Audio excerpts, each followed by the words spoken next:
All right. What's going on, everybody? I'm just gonna do a super quick intro for Chow because a lot of what I would say otherwise is he's got laid out to share with you about his story and his process. But I'll say Chow was kind of like one of those perfect storms of people to fit into this format of what we've been doing with this speaker series. Um, he is a creative and an entrepreneur that's converged passions and creativity and ideas that he's had into building an app and starting a business around it. And so he's generously offered to share the pathway to creating that with y'all, which is often one of the great things that comes out of this as an inspiration to your members and pathways that they could take, and also maybe a little bit of the code on the back end of how he pulled some of that stuff off for you all to put in your toolkit. And then also at the same time, the app that he developed, we're starting to learn more and more is a really special, versatile tool that actually is seeming like it could have nice application in the Clubhouse setting too. So he's also offered to show us a little bit about the app as well. Chow, I don't wanna take any of the parts that's coming about you sharing your story. But Gustavo, thanks for introducing us. They met at the MIT Reality Hack, which is a beautiful, creative, funky, prestigious way to have begun a new friendship. So thanks for coming, Chow. Pass it over to you to jump it off. Cool. So let me just start presenting. Thank you everyone to be being here with me.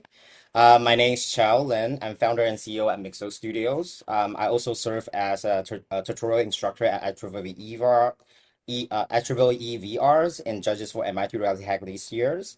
I was named University of Michigan Graduate Entrepreneur of the Year last year. I have a background in informations and architectures. So today's topic is you don't have to feel ready to begin. I would like to really share my journey, how I began with a student projects, then building a startup, and now finally getting an institution backing from the VC. But yeah, so just a quick overview about Mixo Studios and the platforms we incorporated last year. Is really just quickly spin out from University of Michigan's. Our company specialized working on extended reality product designs and specifically on immersive learning systems. And our system having run pilots across United States, specifically in K-12, higher ed, and museums. We now have a growing pipeline across museum and also virtual schools. Here down below are all the logos that we are fortunate to have backing from, which is include Union Heritage VC, Desire Accelerator, MSU Research Foundations, Generators, Michigan Funders Funds, and Upper Sparks and Zelluli institutions. But yeah, so this presentation is really a little dive into how this journey unfold. I do want to start with, I never imagined becoming a founder. Really looking back, I was simply curious. The whole journey really started with the hackathons and the school competitions and a bunch of journey leading to eventually VC backing. And I think my story is really here to inspire the youth and also the people around this community to really see that, you don't have to be necessary genius. Being curious and willing to take the next step forward, you can go the long way. So back to 2024, that is where I start join the hackathons with Gustavo, my good friend here, and we won the honorable mention for the enhanced learning track. The back time is called Codeblock. And that's I quickly bring that project back to University of Michigan's actually further developed the projects, and we won the runner-up award with $4,000. And over the summer, I was like, okay, now we have this pitch, we have this idea. How about we actually build it out? So I recruited some of my friends to join me to actually build it out over the summers. And here you see from this videos, essentially we are prototyping. In product development, we don't jump into really hi-fi. We try to figure out how the mechanism is actually working. And then after we actually have an MVP, what we do is we do user testings. So we send out this recruiting forms asking for, children's and parents to come in because I'm really curious how people perceive these experiences. And is this something that people really want? And I do have this little user testing protocol just for you guys to have a sneak peek. Usually in the user testing protocol, we talk about what we want to do, who we are testing on, and what is the goal. Specifically, we will have like a testing flow with orientations, and also all the script is like you want to make sure everything we tell with your participant is consistent. And also how it flows is we have a pre-test questions to understand their backgrounds. Is there exposures with extended realities or now? And then we will start doing the test. Essentially, we ask them to perform a specific task using our platforms and how they're gonna meet.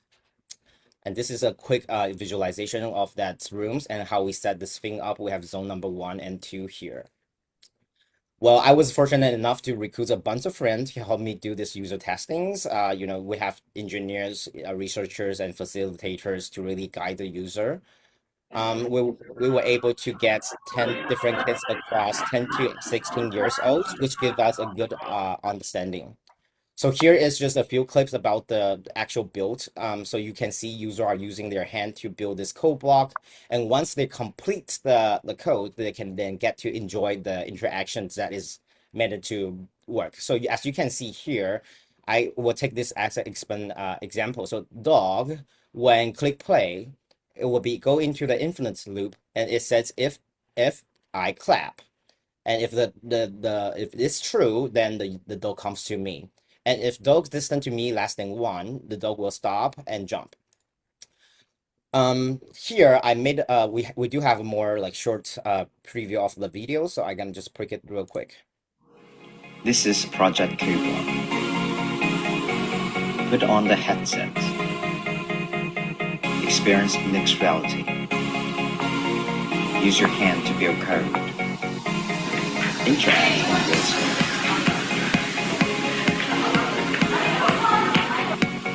Have fun with the dog. Even edit with your hands. Presented by a Cuba team from University of Michigan School of Information.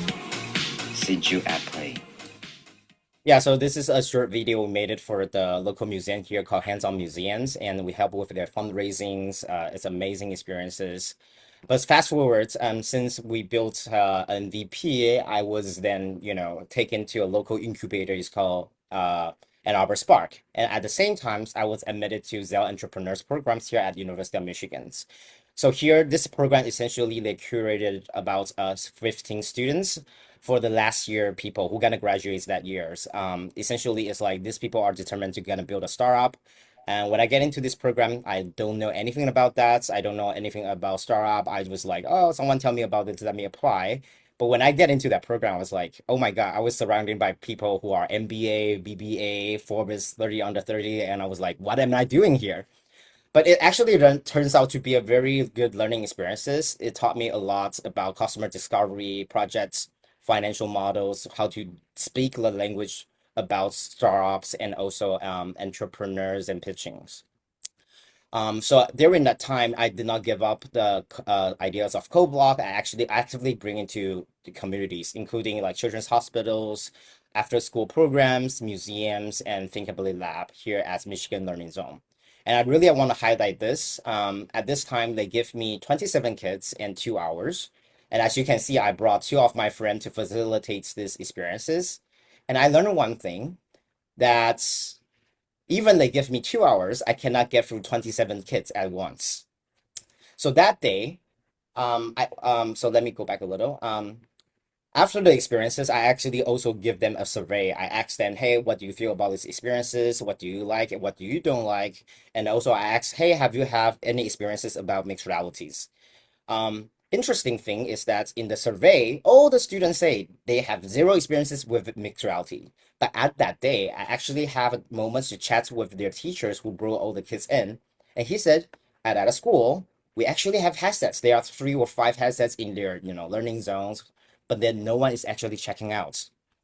So what I see is the problem is not lack of student interest. Apparent student love these experiences. And student and even the schools have access to the hardwares. They have multiple like XR Meta Quest headsets sitting there, but they're just there collecting dust. So the real problem is that no one knows how to bring XR into the entire class. So that day I was thinking about what happened. Like they give me 2 hours with all these kids, and I was like, is there a way for me to run these experiences at large? Let's say I can run this with 10 kids, even with a headset. So at the time, I realized that we need a systems that make deploy and run the experience as easy as possible. So, and that is where like 2 weeks before the New Year's of learning levers, I then have this idea. I call Vivek, which is my engineer partner. Then I asked that, and then I design systems, and I call him and say, "Hey, Vivek, I have these ideas. Let's think about this, and then try to build a proof of concept." So the whole pitch is really surround around what if designing and running the XR lessons feels as easy as Google Slide? And I have some of the copy of that time's presentation.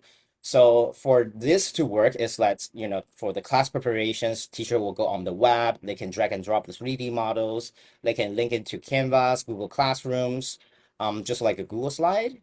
And then when they are in the classroom, they will be able to present the 3D contents with the whole classrooms, with the headsets. And even more, they can have all the kids put on headsets. They can have them like have the hands-on experiences to interact with these 3D models. And well, it turns out we won. We won the grand prize with a 10K prize, and that is really a big moment for me because, to be honest, in my last semester in University of Michigan's, I feel like I'm going nowhere with Codebooks because after I learning about sort of VC math, which is like how you see whether or not your startup can be backed by a venture, I know down inside me is like Cobalt is not gonna be a VC back startup. It's just a applications. So that pivots into this platform-based learning systems and extended reality systems. Really changed the whole things, and winning the learning levers give me a lot of confidence. So soon after, a few days before we graduate, we incorporate Mixo Studios. We file as a Delaware C Corps, and then, in my Discord channel with my friend, I say, hey, Mixo Studio is officially a company. At the time is where people, either they are graduating or they are, transitioning to the senior years. So we were able to have a bunch of people working with us. We have people on research and design, software development, and business outreach. So this is my second sprint of buildings on the summer 2025. In this time, where I'm not just sitting there and just do the design, I'm actually inviting teachers from K-12, from higher ed. So this, she is actually from Ann Arbor Public School. She teaches science, and this is from Washtenaw Community College to teach dental hygienes. We invite them to test the systems and actually learn what they feel about the interface, where we can improve, and where they see fits about the systems. And afterward, through refinement and iteration, we actually bring it to the actual classroom. So this is actually an image taken from Detroit Country Day Schools. This Karen, she teaches anatomies, and then we actually run workshops at University of Michigan's graduate education class to have all this future educator to use this product and see whether or not they can build a lessons with within 30 minutes. And we also take survey with all these pilots. We ask students, do you think this is an effective way to learn? Do you think that you are satisfied with this learning formats? Do you feel this lesson is engaging and interesting? Do you think that you will like this more in your future courses? So overall, the result is pretty well. Great. So after a long time of buildings, testing, pilotings, now OXR have been, have taken its form. And this is an imagery to showcase how it actually works. I would do more explanation later, but essentially is that user will go on OXR website. They can drag and drop their 3D models, create information card. You can put it, and then when they do that, they can instantly push that contents into their headsets. And then either it's a miniatures of a 3D models, or it can be a large immersive experiences. Another thing is that we are make sure accessibilities, Because we know organizations, sometimes they only have maybe 3 or 5 headsets, but they want to run a sessions that with like 30 students. So with our systems, we are able to let participants to join from web and be able to follow along from with the learning. We also have this very cool system that is called XR audience join. So you are not, so coming back to the problem I ran into at Michigan Learning Zone, if I have 10 kids have 10 headsets, with OXR, we were able to run that sessions live. So everyone will see the same models, any kind of annotation happens will be synchronized across device, and then you can have the student have agencies. So we recently made this little demo videos. I would like to show you how it looks like. Here we go. Hi, I'm Chiao, founder of OXR. Today, I will show you how OXR enable non-technical user to build interactive XR projects on web and launch assured spatial sessions in seconds.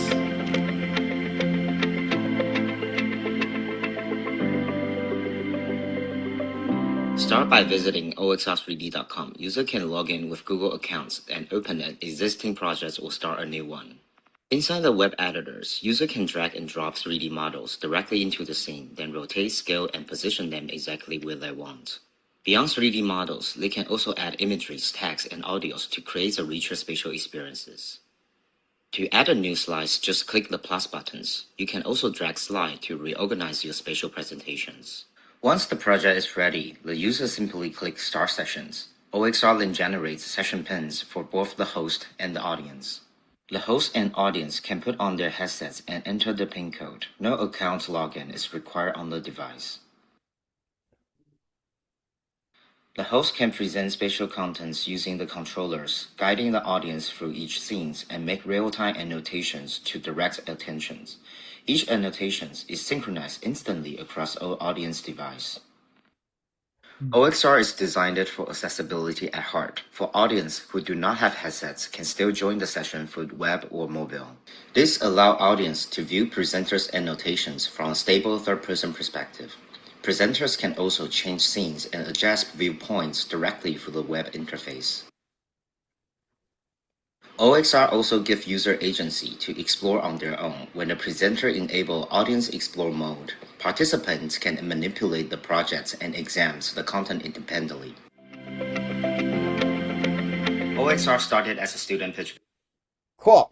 This is something that how this project works, and we actually, since last year we did it at an TCN summit, we have someone's kind of give a testimonial about the experience they have. It was great bringing things amazing. It was great bringing things to life and being able to really capture our imagination in just a few clicks. And it was so user-friendly, so easy. I definitely look forward to bringing this back to my youth and think that we're just scratching the surface of what OXR has in store. So keep up the great work. This one is like interact with the student to explore what they can do about the headset, and we can have a mentor to just build a amazing project with the youth so they can interact. So to me, I think that your solution, the OXR solution, translates really well into their learning journey because it aligns with kind of how they think, and hopefully it'll be intuitive and a great way to learn. But yeah, that is a quick demo video with some testimonials that can show you a little bit more. But I would like to show you another things about OXR. So we've been seeing how the project is bringing from the web to XR. I also want to showcase that the same projects can actually have functionality of publishing that into embedded version. So for example, I can go to Anatomies projects, and then I can then click on, so that's this is an anatomy project I just built. You talk about skeletons, the bone systems, everything. Here I can go to publish and continue to publish. And here is where the user can create this kind of embedded link, right? So they can put on the title, description, give it a cover, imageries, and even the logos. And here in the navigation menu is where the user, the author can actually set up how each view gonna display when they are embedded projects to their website, right? Okay, now let's say, I'm happy with all the views I already set up. I can then kind of see that's how it looks like, either on the web or on the mobiles. And then I can create this kind of like iframe code, and I can click on copy. With that, I can then embed it in here. So I actually made a little quick demo landing page for you guys to see. So with this, you can easily create interactive things that like cover like social studies, artificial, any kind of like artifacts from museums, teach a student to explore these 3D contents. It can be like architecture scenes, talk about the cities, you know, or even the room design. And then be inside the room. Actually, if I click on this little walking buttons, I can use WSD to actually move in the scene as well. So it's like you are in this playground. You can have the model that is animated, showcase a certain angle that you want to showcase. You can have, let's say, a robotic class demo to showcase how this Android board can be used in different prototype. I can play the sound. Interactive engineering prototypes. Explore the mechanical and robotic models and learn how each design works through interactive 3D examples. And then let's say I want the student to actually see this big robotic models, what each board is doing, and this it become a learning resources that you can easily embed it in your learning system. So it showcased like different kind of different sensors, how it was placed. But yeah, this is like the new versions, like the more web-friendly version. Another thing I want to share with you is that in our projects, we can also see the analytics. So for example, for my, let me just quickly do a refresh. Let's see. We can see how many times the user actually visits this project, how many times it loads, how many times actually show on visitor screens, and how many times they click starts. We also say like, okay, which scenes they stay the most times, how long it dwelled. So you have a good understanding about, you know, which scenes that have the most engagement. So I'm gonna continue to my presentations. So apparently, what I will just present from how I working on CodeBlock and then now working on OXR, and the OXR's actually been, you know, significantly iterated across the through all this testing, pilotings. We are from a slide-based XR, and then we make sure it's cross-device and the web audience can join. And now when we were running pilots, we want to make sure the presenter have the control, and then we can make sure that participant can engage, and also the XR audience can actually join. And now we're building web-based publish, embed, and sharing functionality to enable better access. And then now we have analytics and to showcase that engagement data. So I think what I would like to stop a little here is like building a product is not getting the idea right at the very first shot. Getting a product right is by working with the end users, iteratively testing, and really learns what is their need and design a solution around that. And all these experiences actually give me a lot of credentials. I was from the academic side. I was invited to IEEE VR, which is the top virtual realities conference around the world, to give a topic around designing operable mixed reality systems, scalability, interaction patterns, and lessons from the real world deployments. Those people, it's only 14 tutorial in that conference, and people who present there is like Google scientists, UCL professors. So I was quite amazed I was being selected to present there. We also get recognitions from the world's largest XR conference called AWE. They have an award specifically going to, XR applications. We've been named finalists for the best content creation tools. You see, we're also being selected for media walkthroughs. A lot of people come to our booth. We do real-time demos, and it was amazing experiences when I was demoing the XR participant joins, that cross-device synchronizations. I can hear people in the audience was like, wow, oh my God, like that. So it's actually great. So I was admitted to Michigan Founders Fund, supported by generators. I start to do a lot of pitchings to talk about the problem, the solutions, how we charge people, who we are selling to, what traction we have. And so far, we actually made a lot of progress with all these day and night of efforts. We've been back about actual institution VC. We file for our IP. We run pilots. We already have investments and have a lot of active sales pipelines in down the road. I want to conclude this presentation with one thing, just like how I start. I never imagined to become a founder. I was simply curious. When I was in school, it's fine. It's curious. You build with your friend, nothing is at stake. But when I graduated and incorporated my companies, I was generally afraid because one, I'm an international student. I'm running on visas. Two is that you need to pay yourself. You need to pay your teammates. You need to find resources, and it's really hard. Especially when you are just early. No one actually they don't believe you or you don't have enough credential. So having that is a lot of pressures but one thing I really learned is that, eventually I learned that courage does not mean fears disappear. Courage means that learning to live alongside the fear and still returning to the work that next morning. Just face the challenges. There's a lot of uncertainties. There's a lot of unknown out there, and you don't know, but keep exploring and building. You will every day you are answering the questions, trying the better solutions, and really take that input in. You will be one step closer to success. So I promise Gustavo, Jeff, and Matt to give you guys a little access. So go to oxops3d.com. If here, what you can see, you can click on join beta for free.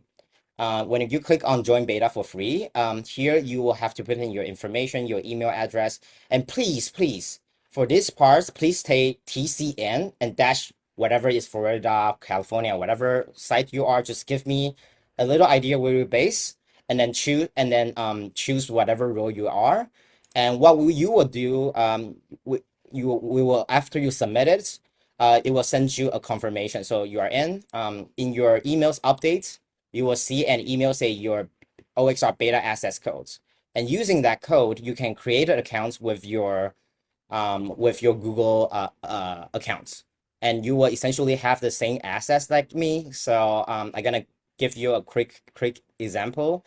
I think there is a use case for you guys for sneaker design. So yesterday I built the scenes. And then you can showcase your design ideas. You can embed it imageries and audios, and then just give it the user. And the same thing, you can have that publish embedded here. So you can, this is a little example how it might looks like. You can have the narrated Whole structure design. reimagine's footwear display as an architectural landscape. A modular blue framework rises like an abstract city, creating a series of platforms, thresholds, and vertical moments for the shoes to inhabit. Cool. Just a several different design scene. I give it the cool names. You can zoom in and then you have a different view. But yeah, this is pretty much my presentations. I hope you like it and go there. I already talked to the engineer, so whoever go to this asset and put it TCN dash whatever, you will have 1 month access to the OXR. And then in our resources page,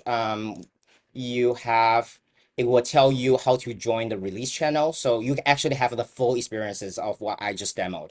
You have it's not just the web version, you have the XR versions, you have everything that I just shown. And also in our resource page, we tell you where to find your digital assets. There are some links. Sketchfab is really helpful. We tell you what kind of models we currently take. I believe a lot of 3D model formats we are taking. And also just the demo video I had presented earlier, so you have a good understanding about the workflow. And if you have any questions, feel free to send us emails. Happy to answer that. But yeah, that's pretty much the presentation. I hope you like it. I hope this is informative enough. Super cool. I'll be the. Oh, go ahead, Galen. I was saying it's just so amazing. Like I got a chance to mess with it when we were in Arizona. Yeah. It's so user friendly. Like within 20 minutes, we had made a whole museum, and we were able to explore this museum that we'd created. So I just think it's so great how user friendly it is, and I can see us definitely using this with our Clubhouse youth. Thank you, thank you. I was wondering, did I met you before? Because like your face looked familiar. So, but I don't want to say make the wrong assumption. So thank you for mentioning you were at the session, and thank you for joining our session. Yeah. Yeah, thank you for all the work you do. I just want to say, man, like amazing presentation. I love that you double tapped on um, the process, the iterative process, the fact that you don't have to have it figured out. We preach that continuously at the among the Clubhouse network. And I feel like your story just is like the epitome of growth mindset and then failing, learning, failing, getting better, so um, yeah, amazing story. I can't wait for the rest of the network to see this presentation. Yeah, yeah. And before this meetings, I was just chatting with Jeff and Matt was like, I was very fortunate to be included in these communities.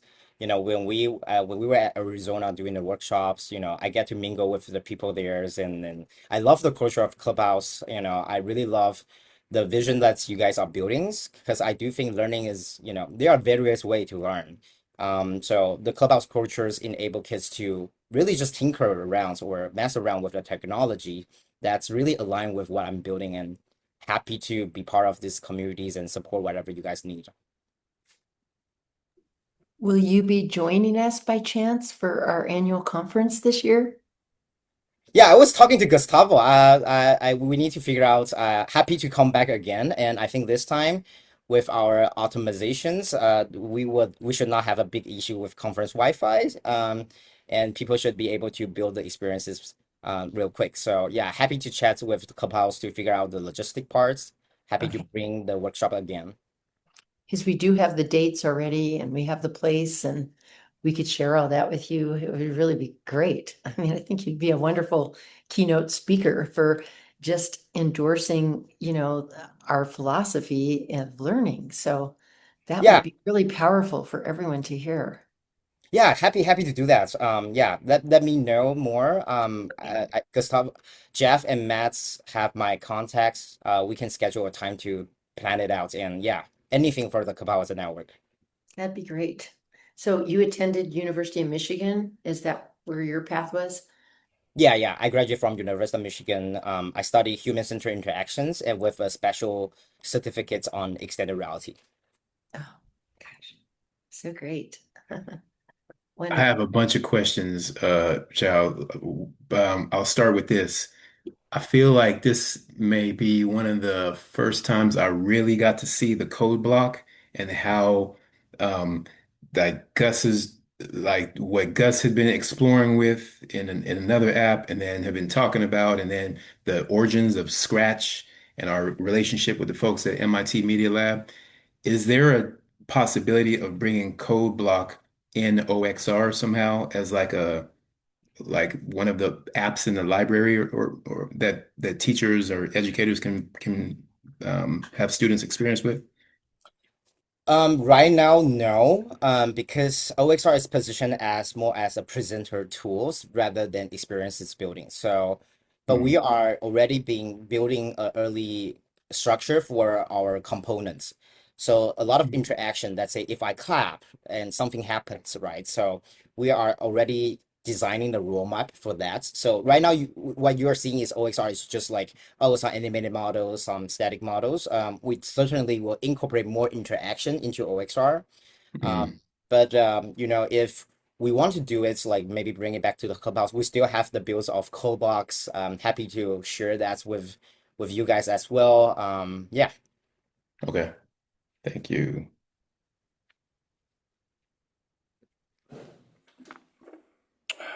Yeah, Chow, that would be a really cool feature. In OXR, having like a little basic like logic, like when this happens, trigger this animation or something. So that's really cool. Yeah. Yeah, definitely. We see a lot of value into like animations, like even just have a pro object rotating. It just feels so different with the static model, right? So A lot of things we are actually learning. So maybe I can speak a little more. So we also showcase that to a virtual school here in Michigan. Apparently, when people attend K-12, they have an option they can choose to do the virtual versions. And then we were connected with a big virtual network here. We did a demo with their directors and also some STEM educators. We have an instant buy-in. Like, it was like, Chow, oh my God, we can use it. And it's perfect for virtual schools. And then they are already writing like what 4-year implementation plan, 3-year implementation plan for the whole school rollout.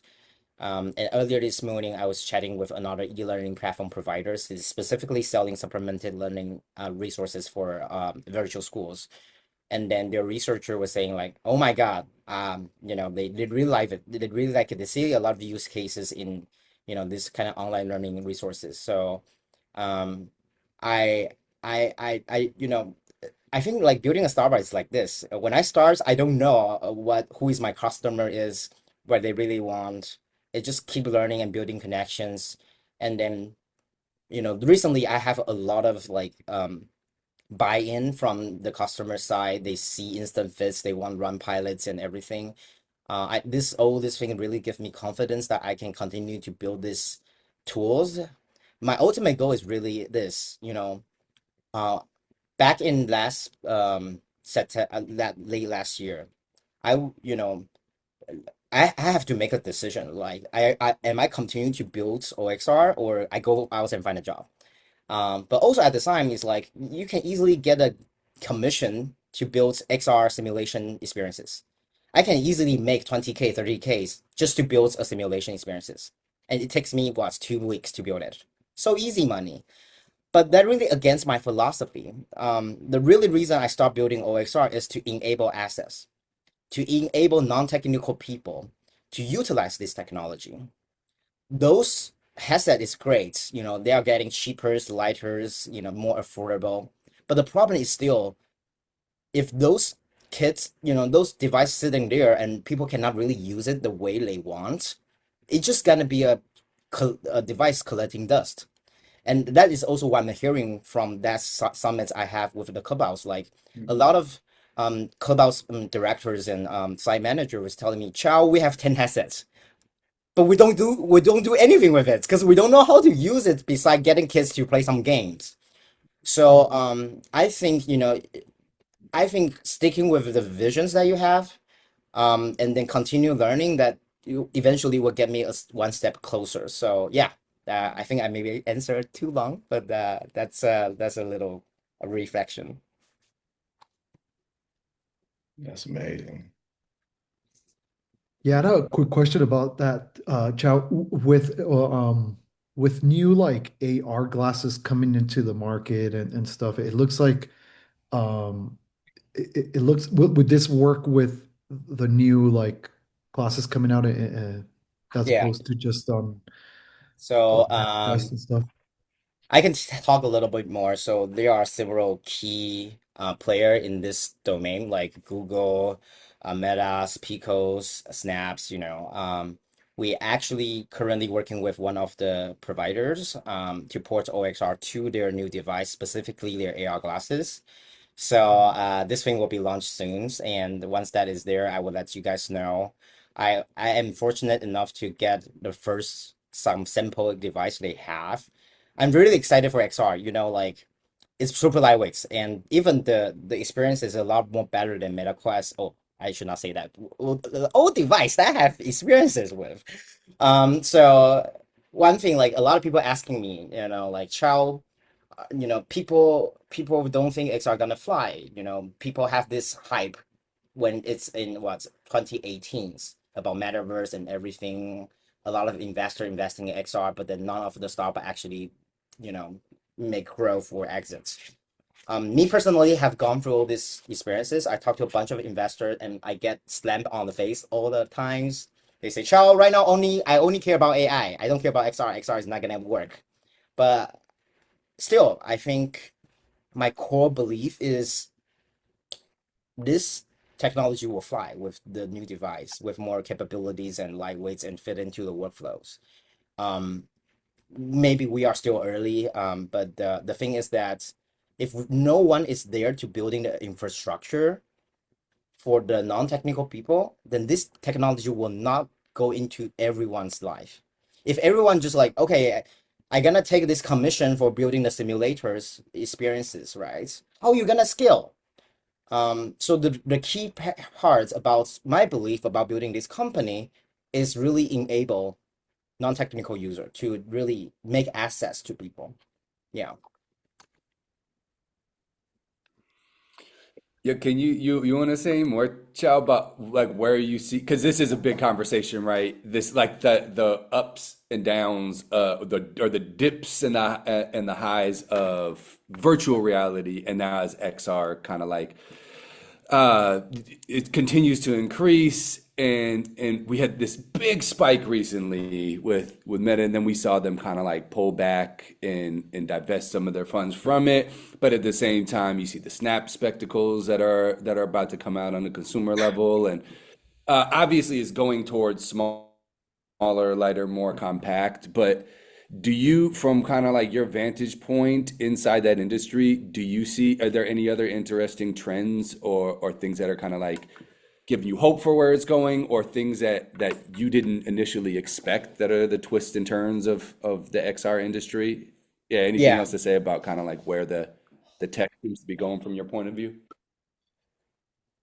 this is a great question. Thank you, Matt. So I've been in this industry for a little longer than 3 years. And in these 3 years, I did a lot of studies, not just on the industrial side, but also on the research side.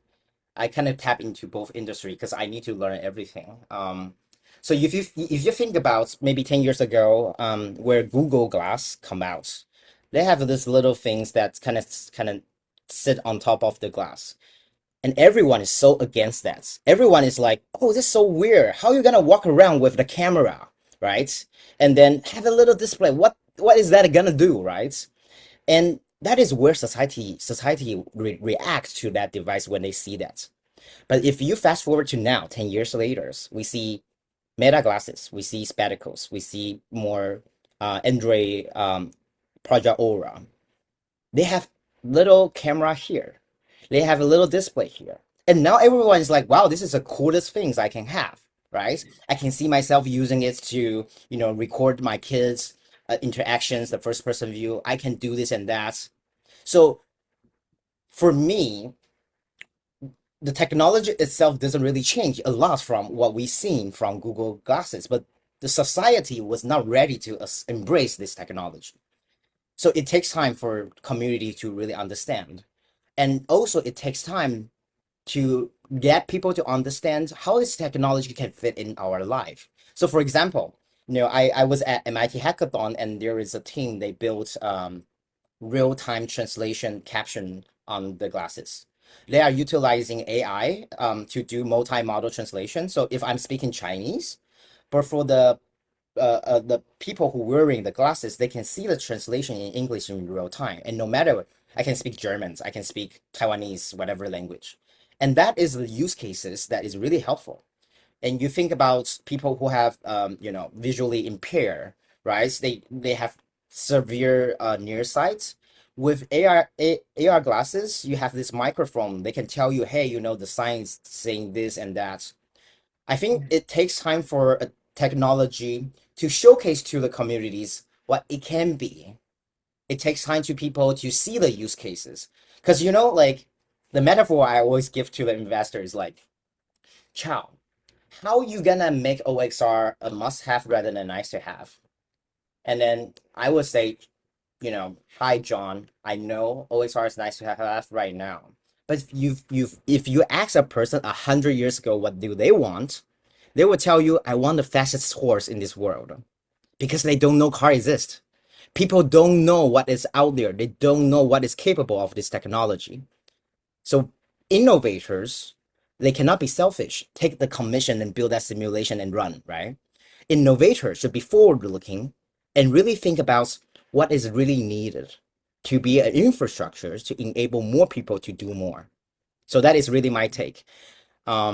I still feel very optimistic about this technology, but also I'm very realistic. A lot of new feature that we're building is very web-based because we know if I'm just pushing for XR solution, it's not gonna fly. I need to push a solutions that is already usable in current, device or the resources that our users have, and then we give them a little bit more so they can really unleash that imaginations, and then continue to iterate and building with us. Yeah. Whew, thanks, man. That's a powerful answer. We got tons more, but we'll turn it back to the group for a minute and see where the questions are floating around. Hop in, feel free to unmute, hop in, or pop things in the chat. Anybody else got questions for Chow? Thanks for sharing that passion, child. It's really, it really, I feel the same way that I think that the biggest hurdle right now is the form factor of these devices are not comfortable enough because I think when people try something like an Apple Vision Pro, they're immediately like, whoa, I need this. It becomes sort of like a need because there's a lot of use cases. And like you said, right now you have to have a familiar web-based model also to go coincide with the XR. But I think as soon as the form factor, and it's getting there, is light enough, I think this is going to be what many people say is going to be like the next cell phone or something like that because there is so many use cases, and within education and learning, that's huge. It's like a huge thing. So there's different industries that have that. And last year's AWE conference, I love their theme that was AI needs XR because we could feed AI systems a lot of information on spatial computing. So I think spatial computing is just a new paradigm for most people. And we're tinkering with it right now at the clubhouses, and it's really forward facing. But I do feel that it's going to be the spatial computing will be the way that we interact with computer interfaces in the future. So, and OXR is right in line to be a platform to, like you said, non-technical users can create spatial experiences. I think that's very powerful. So as soon as this goes mainstream, I think OXR could be one of these big like public, like these big app that is used by everybody. So it's a mainstream one. Thank you, Gasolo. Yeah. That's my hope. But it takes time to get there. It takes a bunch of people to believe in this, give it opportunities. So, um, just I like I said in my my presentation, like I'm afraid. I'm afraid I don't know how long it takes to really meet there. But continuous learning, provide a solution that is balanced out for the current environments is crucial. And yeah, I'm also very appreciate the opportunity to connect with the Clubhouse, to share my story, share my platforms. I see a lot of use case here in Clubhouse, so yeah, happy to talk more and bring whatever is a keynote speakers or workshops or anything. I'm here for you guys. I also want to add something about Chow that I know about his background because he also spent some time at my alma mater, Cal Poly Pomona, and he has a background in architecture. So he's used a lot of his architecture background informs him a lot of his XR and spatial computing things. So I think that's a big point that helps Chow out too. Oh, that's a great detail. Yeah, it is. I could see how that applies too. Like just when I got a chance to use it there in Arizona, just the spatial nature of it is just an amazing like teaching tool. Like there's so many times where I'm teaching something and I'm using Google Slides, but I can't show a 3D model. And the way that you built it, you can embed 3D models, you can embed video content, and you can literally like move around in a physical, virtual space. So I could see this being like just so useful for educators to be able to deliver information. Yeah, thank you, Glenn. This is, anytime an educator told me like they can see, they can use it, it means the world to me because that is the people I'm serving. I want to enable you guys to use it in the way you feel comfortable. So thank you. This is a very good message that you share. I hope you got a testimonial from Galen over here because he's been dropping jewels. Oh yeah, oh yeah. I will make sure I revisit the videos you guys have, and then I would just like capture it out. I don't know. But yeah, cool.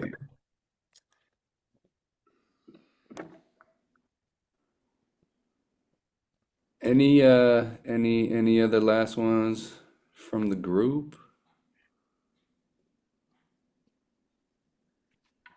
If oh, it goes Ty. Oh yeah, thanks Ty. Yeah, you're getting props from down there. It's been amazing to listen to. Um, Jeff, you got any beyond impressed? Nice. I have a question I've been holding a little bit that might be like a good round out, but Jeff, Gustavo, any last ones from you guys that you're holding on to? I just want to thank you, man. This has been inspirational, and I think again, I think once the message gets to the kids that we serve, like I feel like they'll also feel like inspired. So thank you. And the product is dope, too. Yeah, So I can't wait to see yeah. how The use different cases are clubhouses. flowing. Yeah, Uh-huh. Yeah, yeah, I can't wait to have Clubhouse Yeah, Network to bring it to the youth. I think this is a perfect organization to use it. So let's make this happen, okay? nice. definitely. And Chow, on the final intro, I don't want to ask you when this is going to drive you down a deep dive because I know this is a broad question, but maybe if you could nutshell the answer to this, but like our alignment points have often found been like around process too, and you even referenced like how it made you feel to come and see that there is a space for young people to come tinker, explore, play, and just like reflecting back and closing on your journey, what brought you here to create this product that we're all kind of like celebrating at this moment. Um, in that stage of getting to it, young people especially that may have all this drive and have this like potential to be these CEOs and creators and innovators, but are waiting to find what their thing is, what their OXR is. Just in terms of you coming to that, like how did that process of tinker, play, exploration play into, you know what I Yeah, mean, you being able to yeah, find your thing? yeah. I think in my presentation, I kind of start. I did not start with OXR. I start with MIT Hackathon. I start with CoBlog, and then I find the big problems and then design it. So, you know, n- it's it's hard to land it the first ideas and they're gonna fly. Mostly because you don't have enough context, you don't have enough customer discovery, you don't know what is the right problem to solve. So the answer is that, you know, to follow your passions, yes, but then you have to go very deep with that. You have to continuously asking for help, getting people's advice, and really see things happen in context, right? You don't sit there and imagining your own products. You go out to people. You go to communities. Like me, I go to children's hospitals. I go to after school program. I go to K-12. I go to museum. I go to everywhere. I see probably someone can enlighten me a little bit more. So the takeaway is be curious, be non-stop asking the questions and non-stop trying to solve the problem. And it's really okay to fail. And it's okay your first idea is not gonna fly, right? Mm, so but have that mentality to endure that's scary, that challenges, that's afraid, but you continue to make effort to learn, to explore. That is really the key. Yeah.